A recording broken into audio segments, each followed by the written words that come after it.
ایک مدرسے کے فاضل نے مسئلہ پوچھا۔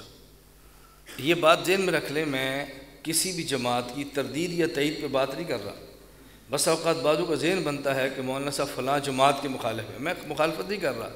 اور چونکہ مثال ایسے ہوتی ہے کہ بس اوقات بندہ فلاں جماعت کا ہوتا ہے تو لوگ سمجھتے ہیں کہ نہیں فلاں جماعت کا مخالف ہے، حالانکہ میں فلاں جماعت کا مخالف نہیں ہوتا۔ ایک کسی مدرسے کے فاضل تھے، سال کے لیے جماعت میں چل رہے تھے۔ جو ساتھی سال میں جماعت میں چلتے ہیں، جن کے پاس ہمارا نمبر ہو کہ ضرورت پیش آئے تو فون کر کے مسئلہ مجھ سے بھی پوچھ لیتے ہیں۔ تو مجھ سے اس فاضل نے ایک مسئلہ پوچھا کہ مولانا صاحب ہم فلاں شہر میں فلاں مسجد میں ہیں، آپ اس مسجد کے بارے میں جانتے ہیں؟ میں نے کہا اچھی طرح جانتا ہوں۔ اس مسجد کے امام کے پیچھے نماز ہو جاتی ہے؟ میں نے کہا نہیں ہوتی۔ مجھے وہ کہنے لگا جب اس کے پیچھے نماز نہیں ہوتی، ہم تبلیغ والے ہیں، دعوت والے ہیں، ہم نے اس مسجد میں کام کرنا ہے، تو پھر نماز نہیں ہوگی تو کام کیسے کریں گے؟ ہم نماز پڑھیں گے تو پھر ہی ان کو ساتھ لائیں گے نا، جب نماز ہی نہیں ان کے پاس پڑھیں گے تو ہمارے پاس کیسے چلیں گے؟ یہ جس نے مسئلہ پوچھا، یہ جماعت لاہور میں چل رہی تھی۔ میں نے کہا لاہور میں ایک جگہ ہے، میں نے دیکھی تو نہیں ہے، میں نے سنی ہے کہ اسے کہتے ہیں، لفظ میں نے جو گندے لفظ ہے میں نہیں استعمال کرتا، وہاں لڑکیاں کرائے پہ ملتی ہیں رات گزارنے کے لیے، زنا کرنے کے لیے، بدکاری کرنے کے لیے۔ ہر شہر میں ایسے گناہ کے اڈے ہوتے ہیں۔ میں نے کہا لاہور میں بھی میں نے سنا ہے فلان جگہ پہ اڈا ہے، تو وہ جو لڑکیاں ہیں ان کو بھی زنا چھڑانا ہے کہ نہیں؟ کہتے چھڑانا ہے۔ تو میں نے کہا ان میں ایک لڑکی سے پیار کر لو، اس کے بوسے لو، محبت کرو۔ کیوں استاد جی؟ میں نے کہا قریب آئے گی تو اس کو سمجھانا بھی یہ گناہ ہے، چھڑا دینا۔ کہتا ہے تو جائز نہیں ہے۔ میں نے کہا کسی لڑکی کا زنا چھڑانے کے لیے اس سے زنا کرنا جائز نہیں ہے، تو کسی مسجد کے بندے کو اپنے ساتھ جوڑنے کے لیے اپنی نماز خراب کرنا یہ کیسے جائز ہے؟ میں نے کہا مولوی صاحب ناراض نہ ہونا، وجہ صرف یہ ہے کہ آپ کے ذہن میں زنا کی قباحت ہے، اس لیے آپ زنا چھڑانے کے لیے، زنا کرنے کے لیے تیار نہیں ہیں، اور بد عقیدگی کی قباحت تمہارے دماغ میں نہیں ہے، اس لیے کسی آدمی کو صحیح العقیدہ بنانے کے لیے تم خود بد عقیدہ بننے کے لیے تیار بیٹھے ہو۔ مسئلہ اہمیت کا ہے، جب تک یہ دماغ میں اہمیت نہیں ہوگی تو بات سمجھے گے کیسے؟ بات تو ذہن کے اندر آئے نا، پھر سمجھ آئے بات۔ میں بہت ساری باتیں کہہ رہا ہوں، آپ ان باتوں کو نمبر وار سنتے جائیں، سمجھتے جائیں، سنتے جائیں، سمجھتے جائیں۔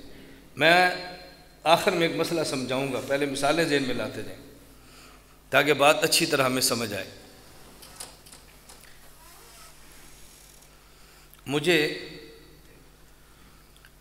میں یہ بات پہلے بھی سنا چکا ہوں، شاید اس مجمع میں نہ ہو، پھر سنا رہا ہوں، صرف باتیں سمجھانے کے لیے۔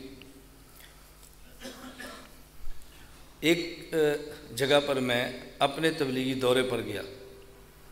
جس طرح یہ کیمرہ ہے، میرا کیمرہ مین میرے ساتھ تھا، تو میں لڑکے سے کہا بھی عشاء کی نماز کے بعد مسجد میں کیمرہ لگا دو تاکہ میرا بیان ویڈیو ریکارڈ ہو۔ مسجد کے خطیب صاحب مجھے فرمانے لگے کہ مولانا صاحب ہماری مسجد میں ایک سال کی جماعت چل رہی ہے، وہ حضرات اس کو محسوس کرتے ہیں، تو آپ مسجد میں ویڈیو بیان ریکارڈ نہ کریں۔ میں نے کہا آپ کو اعتراض ہے؟ میں پہلے آپ سے تو بات کر لوں نا۔ کہتے مجھے کوئی اعتراض نہیں۔ میں نے کہا ان کو میں سمجھا لوں، اگر ان کو اعتراض نہ ہو تو پھر؟ کہتے پھر مجھے بھی اعتراض نہیں۔ میں نے لڑکے سے کہا بھی تم مسجد میں کیمرہ لے کر آنا، آن نہ کرنا، کیمرہ لے کر آنا۔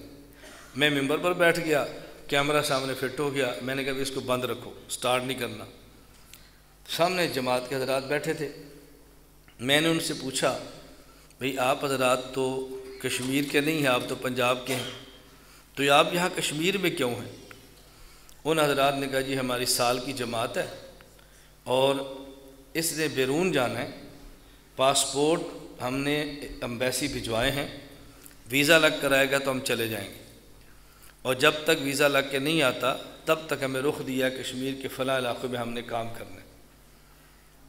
میں نے چونکہ ان کو مسئلہ سمجھانا تھا، میں نے ان سے پوچھا کہ آپ یہ فرمائیں کہ جو پاسپورٹ آپ نے ایمبیسی بھیجے ہیں اس پاسپورٹ پہ تصویر ہے؟ مجھے کہتے ہیں جی ہے۔ میں نے کہا اس پاسپورٹ کے ساتھ کوئی اضافی تصویریں بھی ہیں؟ انہوں نے کہا جی اضافی بھی ہیں۔ جب آپ بیرون کے لیے تصویر کھنچوائیں گے نا تو کسی ایمبیسی کی ڈیمانڈ ہوگی کہ آپ کے پیچھے جو ہے نا چادر وہ سفید ہونی چاہیے، جسے وہ کہتے ہیں زمین وائٹ ہو، کسی نے کہا نہیں یہ سفید نہیں ہو، یہ نیلے رنگ کی ہو۔ پھر کبھی کہتے ہیں ذرا یہ کان ایسا ہونا چاہیے، یہ شولڈر ایسا ہونا چاہیے، کندھا ایسا ہونا، وہ اس طرح کی تصویریں بنواتے ہیں۔ میں نے کہا تصویریں آپ نے بھجوائی ہیں؟ مجھے کہتا ہے جی ہاں۔ میں نے کہا آپ کو مسئلے کا پتہ نہیں ہے کہ تصویر کھنچوانا حرام ہے؟ انہوں نے کہا جی ہمیں پتہ ہے تصویر کھنچوانا حرام ہے۔ تو میں نے کہا پھر آپ نے حرام کیوں کیا ہے؟ تصویر کھنچوانا صغیرہ گناہ ہے یا کبیرہ؟ مجھے کہتے ہیں کبیرہ۔ تو میں نے کہا اتنے بڑے حرام کا ارتکاب آپ نیک لوگوں نے کیوں کیا ہے؟ وہ مجھے کہنے لگے کہ مولانا صاحب ہماری مجبوری ہے، پاکستان سے باہر جماعت نے جانا ہے اور جب تک ویزا نہ ہو باہر جانے نہیں دیتے، اور ویزا تب تک نہیں ملتا جب تک تصویریں نہ دیں، تو ہماری مجبوری ہے۔ میں نے کہا باہر نہ جاؤ، پاکستان میں کام کرو۔ قیامت کے دن جب اللہ رب العزت آپ سے پوچھے کہ آپ میرے دین کی دعوت کو لے کر امریکہ، کینیڈا، انگلینڈ کیوں نہیں گئے، آپ کہنا کہ اللہ ہمارا جانے کو دل کرتا تھا لیکن تصویر کے بغیر ویزا نہیں ملتا تھا، علماء فرماتے تصویر حرام ہے، اب ہم تیرے دین کی خاطر حرام کام تو نہیں کر سکتے تھے، ہم نے تو حلال کام کرنا تھا، اس لیے ہم پاکستان سے باہر نہیں گئے۔ اب بات سمجھنا، تو میں نے کہا آپ حرام کام کا ارتکاب کیوں کر رہے ہیں؟ اس کے بغیر باہر نہیں جا سکتے۔ میں بھی چاہتا ہوں کہ میں امریکہ، کینیڈا، انگلینڈ، یورپ اور دنیا بھر کے لوگوں کو عقیدے کی دعوت دوں، عقیدہ ان کا ٹھیک کروں۔ آپ بھی چاہتے ہیں، میں بھی چاہتا ہوں۔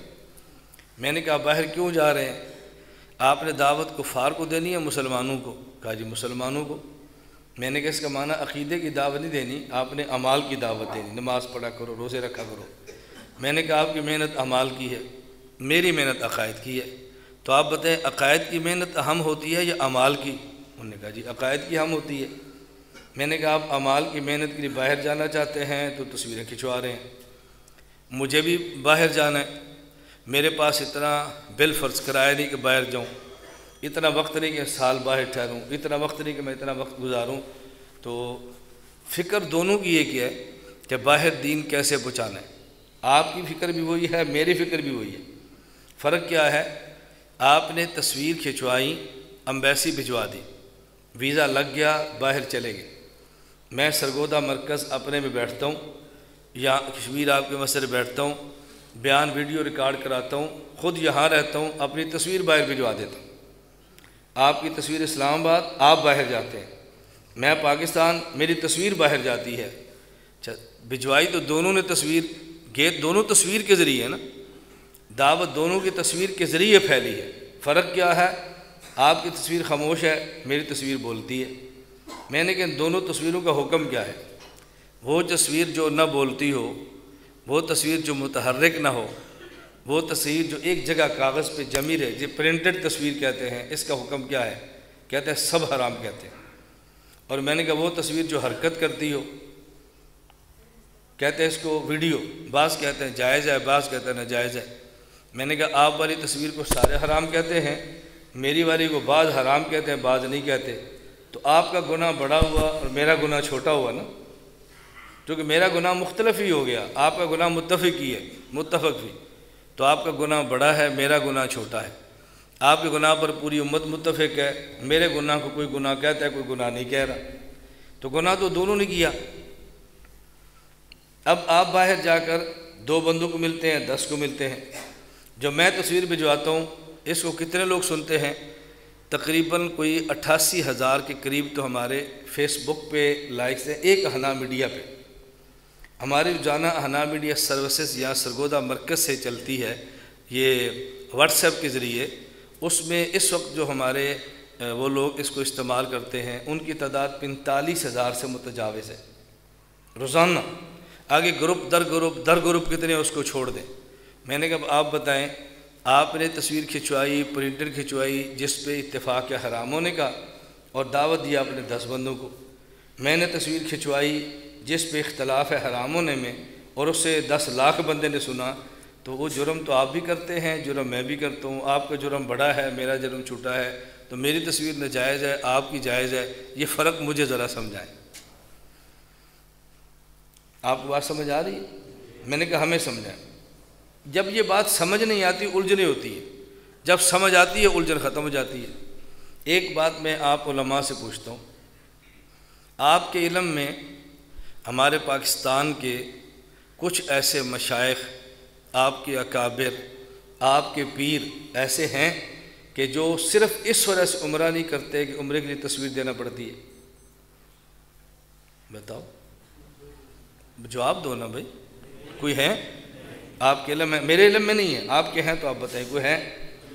اچھا، کوئی آدمی وہ کہے جی میں تو عمرہ کروں گا میری بیوی نہیں کرے گی، میں عمرہ کروں گا میری بیٹی نہیں جائے گی، میں عمرہ کروں گا میری بہن نہیں جائے گی، کیوں؟ تصویر کے بغیر عمرہ ہوتا نہیں، عمرہ سنت ہے، میں اپنی بیٹی کی تصویر نامحرم سے کیوں کھنچواؤں، نامحرم کو کیوں دکھواؤں؟ چلو عام بندے کو چھوڑ دے، آپ کے ذہن میں کوئی ایسے پیر صاحب ہوں، کوئی ہے آپ کے علم میں؟ کسی جماعت کے بزرگ ہوں جن کے گھر والے نہ جاتے ہوں، تصویر کھنچوانی پڑتی ہے، سب جا رہے ہیں کہ نہیں؟ کیوں؟ چونکہ دل میں کعبہ کی عظمت ہے، اس کی خاطر اپنی بیٹی کی تصویر کھنچوانے کے لیے بھی ہم تیار ہیں۔ چونکہ دل میں کعبہ کی عظمت ہے، اس کی خاطر اپنی بہن اور ماں کی تصویر کھنچوانے کے لیے تیار ہیں، اور چونکہ دل میں عقیدے کی عظمت نہیں ہے، اس کی ویڈیو بنا کے امت کو سمجھانے کے لیے ہم تیار نہیں ہیں کہ یہ حرام ہے، یہ ناجائز ہے، یہ نہیں کرنا چاہیے۔ میں یہ بات کہہ رہا ہوں کہ آپ کے اوپر ہمارا کام کھلے، ہمارے مسئلے آپ کے سامنے آئیں، ہم یہ کیوں کام کر رہے ہیں، ہماری مجبوریاں کیا ہیں، آپ کو بات پوری سمجھ آئے۔ جب نہیں سمجھ آتی تو پھر الجھن ہوتی ہے، ویڈیو بناتے ہیں، تصویریں کھنچاتے ہیں، غلط کام کرتے ہیں، جائز نہیں ہے، ایسا نہیں کرنا چاہیے، تو خود کو نیک سمجھتے ہیں، ہمیں فاسق سمجھتے ہیں۔ جو بندہ اپنی بیٹی کی تصویر کھنچوا رہا ہے عمرے کے لیے وہ نیک ہے، اور جو اپنی داڑھی کے ساتھ ویڈیو بنا رہا ہے عقیدے کی اصلاح کے لیے یہ فاسق ہے، یہ برا ہے، یہ گندا ہے، اس کی بیعت نہیں کرنی، کیوں؟ یہ ویڈیو بناتا ہے، یہ فاسق آدمی ہے۔ فلاں شیخ صاحب کی بیعت کرو، کیوں؟ وہ ہر سال 2 مرتبہ اپنی بچیوں کے ساتھ عمرے پہ جاتے ہیں، وہ بہت نیک آدمی ہیں، ان کی بیعت کرو، اس کی نہ کرو، یہ اپنی تصویر کھنچواتا ہے، ان کی کرو، وہ لڑکیوں کی کھنچواتے ہیں۔